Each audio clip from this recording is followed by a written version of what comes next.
எல்லா கிரகமுமே 9 கிரகமுமே வியாதிகளை கொடுக்கக்கூடியதுதான்.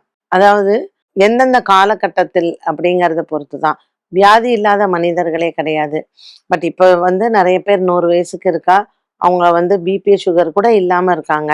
பட் அவங்களுக்கும் ஏதாவது ஒரு உடல் ஆரோக்கிய குறைபாடு என்பது வரத்தான் செய்யும். அப்போ நம்ம உடம்புல இருந்து ஒரு ரத்தம் வருது அப்படின்னு சொன்னா, ஒரு அடிபடுறது, வெட்டுப்படுறது, உடம்புல இருந்து ஒரு ரத்தம் வெளியேறுதல் அப்படிங்கிறதுக்கே செவ்வாய் தான் காரணமாக இருப்பார். அப்ப அந்த செவ்வாயோட ராகு சேர்ந்திருக்காருன்னு வச்சுக்கோங்களேன். குறிப்பா செவ்வாய் கடகத்துல நீச்சம் பெற்று அதோட ராகுவும் கடகத்துல இருக்காரு அப்படிங்கறச்சே, ஆயில்ய நட்சத்திரத்தில் ராகு இருக்கக்கூடிய காலகட்டத்தில் கண்டிப்பா அந்த மாதிரியான ஜாதகங்கள்ல அவங்களுடைய ஜனன ஜாதகத்துல 6ஆம் இடம் ரோகஸ்தானம்னு சொல்றது சரியா இல்லைன்னா கேன்சர் மாதிரியான வியாதிகள் அவசியம் வரும். அப்போ அது உடம்புல எந்த பார்ட்ல கேன்சர் இருக்கு? இப்போ லேடீஸ்க்கு ஜென்ரலா பார்த்தீங்கன்னா பிரஸ்ட் கேன்சர் தான் அண்ட் சர்விக்கல் கேன்சர். அண்ட் ஜென்ஸுக்கு பார்த்தீங்கன்னா ப்ராஸ்டேட் கிளாண்டு.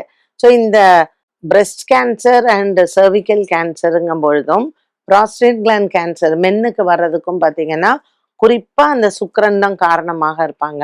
அப்ப அந்த சுக்கிரன், செவ்வாய் மற்றும் ராகு இதனுடைய சேர்க்கை சரியில்லை அப்படிங்கும் பொழுது கேன்சர் அப்படிங்கிற ஒரு விஷயம் கண்டிப்பாக அவங்களுடைய உடல் அப்ப செல்ஸ் தானே.